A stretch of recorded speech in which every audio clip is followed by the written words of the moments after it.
I had not good friends and I went astray.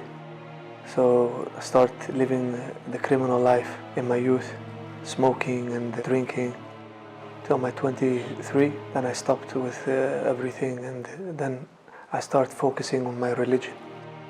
So in Holland was a lot of racism against Islam. I learned before that when a Caliphate comes, it's a must for a Muslim to go live in the Caliphate because they rule with the law of Allah. I thought that it will be a Caliphate like we read in the old books, in the old days, like it was, a justice Caliphate. I lived my life with my mother alone, and it was difficult to live her alone. But in the end, I made that choice and I went.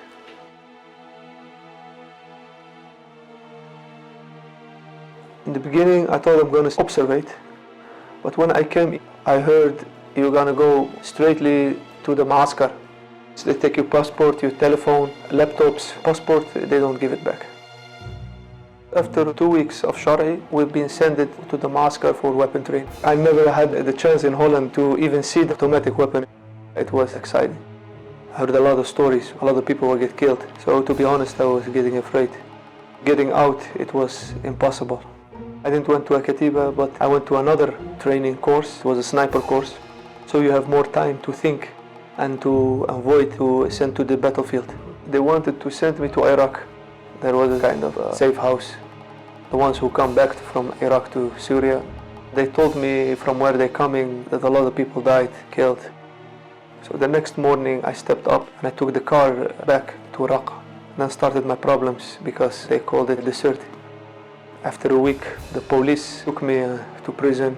He gave me that I must do for punishment Maaskar Shari and Maaskar Askari again. Taking my stuff, I went off. So now I have no katiba, no nothing, but I am now in Al-Bab, walking around, sleeping in the mosque. This period I tried one time to escape Dawla. They put me 21 days in prison. I told him about my fear, that I cannot go to the battlefield. He said, come to me, to my katiba, and I will give you some nice job and they will leave you alone. He gave me a job to watch in the maqar for his stuff. What I found in those years is that they preach what they don't do. You have even people walking in the street, punishing people for smoking cigarette. He smoked them in the night time. They're liars and they're corrupt. You will not believe that it's true. You will think it's a piece of the movie Saw or a horror movie. I want to get out, but I stayed in the end. They leave us behind to die under the bombing. When we want to get out, they wanted to kill us. I stayed a lot at home. I get sick, I get hepatitis. I came out. SDF took me up, hands up, make picture of me, take some names and things, checked me. I destroyed the beautiful years of my life. The most thing I feel sorry of is that I left my mother behind. I saw only bloodshed and hardness and things, and that is never how our religion is. The outside is very beautiful, covered Islam and things, but we have been decepted. But I don't blame no one, I blame myself. What I advise is what I advise myself, study.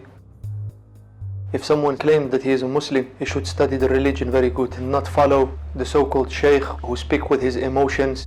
When you just started with your religion and you start with takfir, this is where the most people making mistakes. Then you get a religion that only is based on killing and spilling blood. Just don't follow people blind. I can say with a clear heart, I didn't hurt no one. Not civilian, not the militants. But I feel sorry for the people that I hurt, like my mother. I left her alone, and my children, and my good friends. I made a big mistake and I feel sorry for it.